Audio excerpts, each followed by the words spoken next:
Bonjour.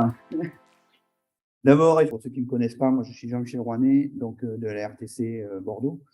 Bienvenue donc à cette troisième journée dédiée aux tumeurs cérébrales.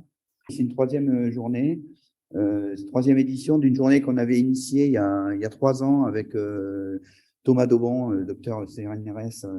Voilà pourquoi on avait initié cette journée de rencontre, hein, en fait, parce que on voulait d'abord que les équipes de recherche puissent partager leurs travaux. Alors, les équipes de recherche sur une première année qui était plutôt France, là maintenant c'est plutôt dédié aux équipes de Bordeaux. Voilà, ça c'était le premier objectif, c'est-à-dire réunir les équipes de Bordeaux pour qu'elles partagent leurs travaux, échanger. Et puis le deuxième objectif, c'était de permettre aux patients, aux malades, aux familles, en fait, de rencontrer justement cette recherche, puisqu'on la mettait en avant, et puis de leur permettre de poser des questions et d'avoir un état de l'art aussi de la recherche. Qu'est-ce que la RTC? Donc, Association pour la recherche des tumeurs cérébrales. Donc, c'est une association de malades, deux anciens malades de l'hôpital Salpêtrière qui ont voulu faire avancer la recherche, hein, et donc qui ont décidé de monter une association de malades, mais très vite, ils ont fait appel au professeur Jean-Yves Delattre et au professeur Poisson pour pouvoir en fait œuvrer, quoi. Et ça a donné naissance à une unité de recherche INSERM. Voilà. C'est quoi la mission de la RTC en fait? Donc oui, on va fêter nos 30 ans d'existence, fêter peut être un mot dans ce contexte-là. Double mission. D'abord, faire avancer la recherche sur les tumeurs cérébrales par le financement de bourses.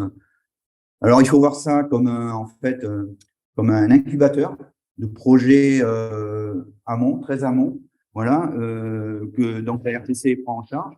Donc, des projets portés par soit des jeunes chercheurs, des thésards ou des docteurs, voilà, qui veulent travailler sur des choses très, très en amont. Après, bien sûr, donc on finance la réalisation de preuves de concept, en fait. Et ensuite, c'est d'autres organismes financeurs qui prennent le relais. Donc, voilà, ça c'est la première mission, donc faire avancer la recherche sur les tumeurs cérébrales. La deuxième, bien sûr, c'est aider et soutenir les malades dans leur parcours de soins. Alors, c'est bien sûr, c'est pas de manière clinique, hein, c'est pas notre métier, nous, à l'RTC, mais c'est plutôt les informer, surtout beaucoup, les aiguiller, les conseiller, et puis les soutenir parfois de manière logique, c'était bien grand mot. Voilà, donc la RTC, elle est basée à la Salpêtrière, originellement, mais maintenant, aujourd'hui, il y a 9 délégations régionales, dont celle de Bordeaux. On a créé cette délégation à Bordeaux avec mon épouse Elisabeth en 2005, donc il y a 17 ans maintenant. Et bon, ouais, vous doutez bien les raisons qui ont motivé cette création de délégation, en fait. Notre famille a été touchée, et puis en l'occurrence, c'était notre fils qui a été atteint d'un méduloblastome. C'est une tumeur cérébrale qui touche le cervelet. Voilà, donc nous, très vite, on a cherché on a poussé en fait la RTC à s'occuper à prendre en charge les tumeurs pédiatriques, chose qu'elle ne faisait pas. Et donc on a proposé au conseil scientifique de la RTC, puisqu'il y a un conseil scientifique qui en fait valide et décide des projets qu'elle veut soutenir, à s'orienter, donc à soutenir des programmes, financer des programmes pédiatriques. Donc ces programmes sont soit des propositions lors d'appels à projets de jeunes chercheurs, soit maintenant c'est de plus en plus poussé par la SFCE, donc c'est la Société française des cancers de l'enfant, dans le cadre de la délégation de Bordeaux, puisque en fait on est plutôt spécialisé là-dedans. Donc comment on fait pour financer ces programmes? On organise des événements, voilà, qui nous permet de récupérer des dons, des adhésions.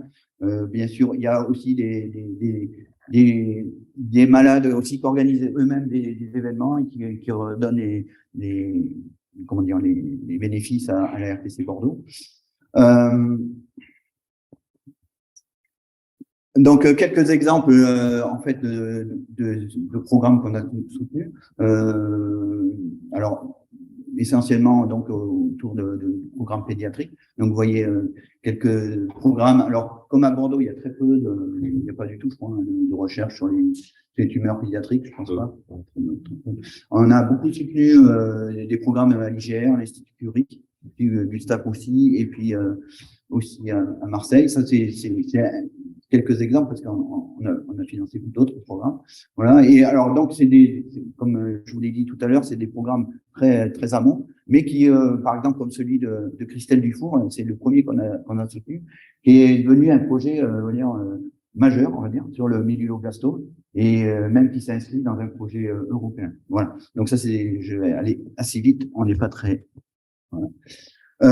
Qu'est-ce qu'on fait autour de Bordeaux? Donc, en fait, on soutient aussi des programmes de recherche, notamment celui de Thomas. Ça fait 2 années, je crois, qu'on soutient ce programme autour du glioblastome. Donc, Thomas, on dira certainement 2 mots là-dessus. Le projet TUCERA aussi, qui est les tumeurs des cancers rares. Piloté par le CHU, je ne sais pas s'il est toujours actif d'ailleurs. Et après, bien sûr, tout le volet, on va dire, clinique et soutien aux familles. On peut faire des actions du style, par exemple, on a financé le jardin d'essence à la maison de santé Marie-Galène.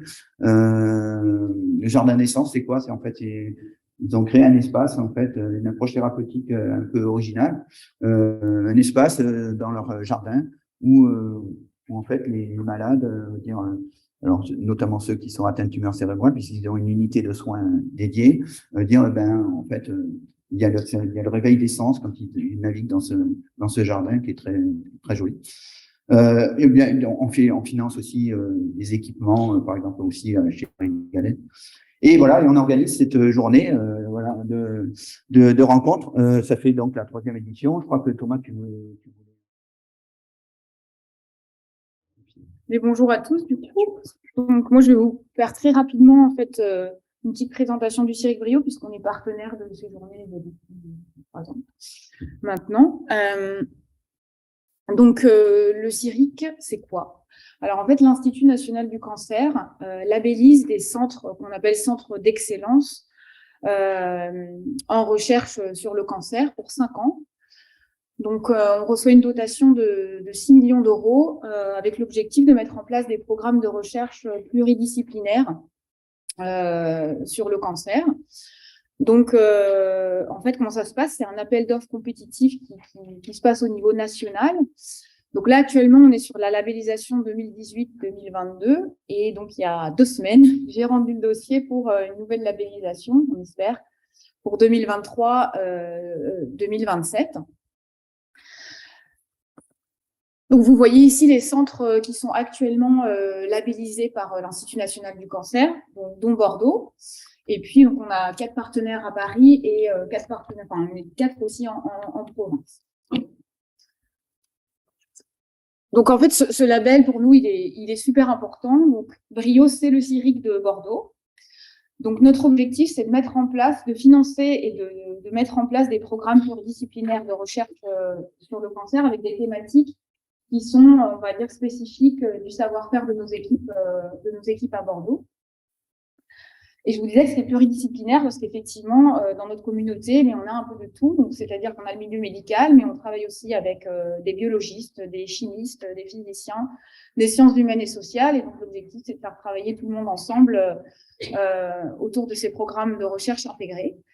Donc, vous avez ici notre équipe pour Bordeaux, donc notre directeur qui est le professeur Pierre Soubéran, qui est donc oncologue médical à l'Institut Bergonié, mais aussi donc, directeur de recherche à l'INSERM et nos directeurs adjoints.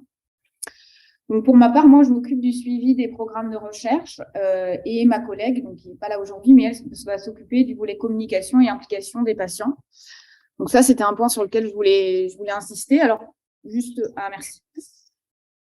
Donc, effectivement, on travaille avec l'ensemble des acteurs. Donc, notre objectif, c'est vraiment de faire ce qu'on appelle une politique de site, donc de faire travailler tout le monde ensemble. Donc, on travaille avec l'ensemble des acteurs de la cancérologie de Bordeaux. Donc, les 2 hôpitaux qui aujourd'hui recrutent la majorité des patients atteints de cancer, donc l'Institut Bergonié et le CHU de Bordeaux. Mais on est également donc en lien très étroit avec l'Université de Bordeaux, l'INSERM, le CNRS, et on est également fortement soutenu par la région Nouvelle-Aquitaine, qui depuis 2016 donc, a réorienté dans ses thématiques stratégiques donc la thématique cancer, et a créé donc depuis 2016 un réseau de communication, animation scientifique en cancérologie, donc qui regroupe Bordeaux, Poitiers, Limoges et La Rochelle, qu'on appelle l'Oncosphère. Et donc ça, pour nous aussi, c'est très important d'avoir ce soutien régional et nous permettre aussi d'avoir ce réseau en région. Et je vais vous montrer un petit peu aussi notre spécificité, c'est qu'on travaille aussi avec les patients. Je vais vous le montrer.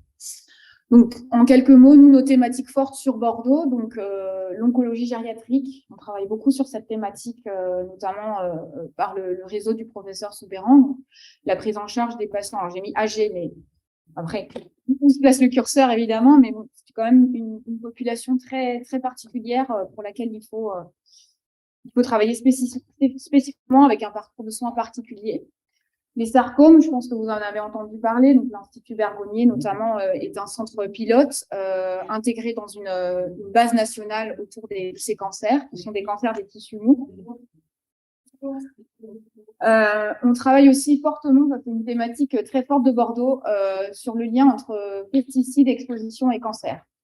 Et là, on a des équipes qui sont très, très impliquées dedans, notamment par la viticulture qu'on a ici, donc des équipes notamment d'épidémiologie qui travaillent entre ce lien entre l'exposition aux facteurs environnementaux et l'apparition des cancers. Et donc, je termine pour vous montrer aussi, parce que ça, c'est très spécifique de ce qu'on fait à Bordeaux. Donc, nos programmes de recherche, ils ont une vision, on va dire, de transposition vers la clinique. Mais on essaye, en fait, également de travailler pour les patients, effectivement, pour arriver à plus ou moins long terme à avoir une amélioration de la prise en charge de ces cancers, mais on essaye de travailler aussi avec les patients. Donc ça, c'est un peu plus difficile parce que c'est un monde quand même complexe, la recherche, mais on avance. Donc en 2016, on a créé le collectif Aspérons & Co. C'est pas une association, c'est un collectif qui réunit des patients, des aidants et des professionnels de santé avec lesquels on travaille régulièrement. On monte des événements autour de thématiques spécifiques. Donc depuis 2018, on a inclus des patients dans nos entités de gouvernance, c'est-à-dire que quand on va prendre des décisions stratégiques sur nos programmes de recherche, etc., on implique les patients sur ces décisions.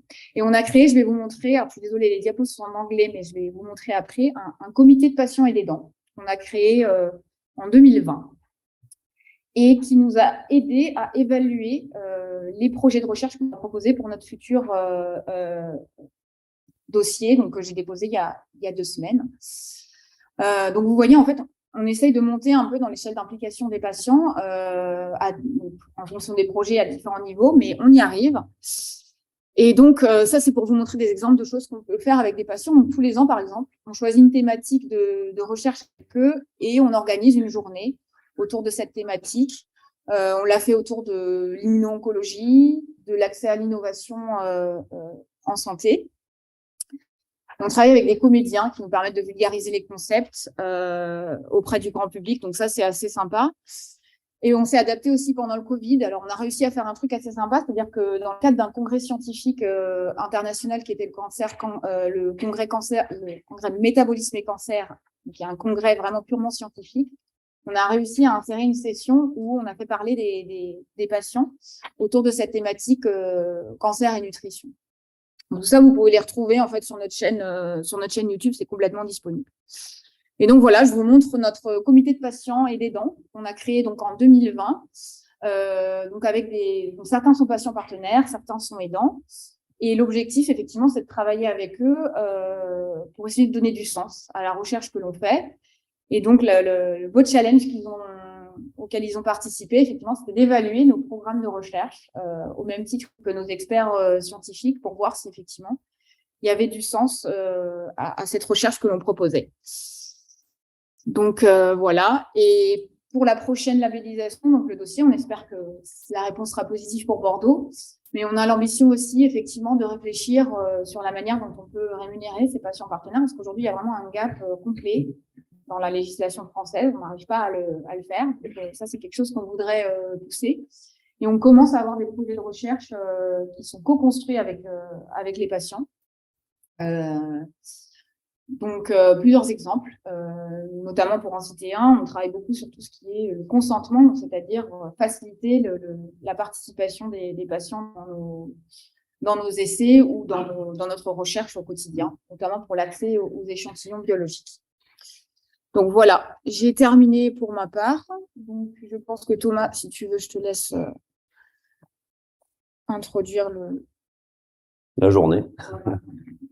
Voilà, bonjour à tous, merci d'être présents. Donc, comme le disait Jean-Michel, cette histoire, elle commence en fait en 2018, je pense. Où, voilà, moi, je cherchais en fait une association de patients qui pourrait soutenir les projets qu'on développait en fait avec la thématique neuro-oncologie. C'est vrai qu'on était, bon, à l'époque, je travaillais dans le laboratoire du professeur Vic Falvy à l'université de Bordeaux et on était l'un des seuls laboratoires en fait à développer des thématiques en sciences sur les tumeurs cérébrales. Et donc, je me suis rendu compte qu'il y avait la RTC qui soutenait des projets au niveau national, donc sur plusieurs sites, comme disait Jean-Michel. Et on s'est rencontrés, on a déjeuné ensemble et on s'est dit, bon, mais pourquoi pas organiser une journée. Donc, cette journée, je vous le montrerai dans ma présentation là, après celle du professeur Carpentier. Et voilà, donc cette journée 2019, ça commence. Donc, c'était dans l'amphithéâtre qui était juste en face. On a fait venir en fait tous les collaborateurs au niveau national pour essayer de montrer ce qui se faisait en France. Et en fait, bizarrement, ça, enfin, et de manière extraordinaire, ça a eu une impulsion au niveau local. C'est-à-dire que beaucoup d'équipes se sont impliquées et vous verrez, en fait, ça a été exponentiel. C'est-à-dire que les projets se sont multipliés avec succès parce qu'en fait, on a réussi à remporter des appels à projets nationaux avec pas mal d'équipes. Donc, Maya aussi Salé vous en parlera. Et voilà, et du coup, on a construit cette journée principalement autour d'acteurs bordelais. Que ça soit autant d'acteurs scientifiques, mais aussi cliniciens avec des patients. Et voilà, donc je remercie évidemment la RTC pour soutenir toutes ces actions, les familles et les patients aussi qui interviennent au sein de cette association. Et donc, du coup, voilà, la journée va se développer en deux parties.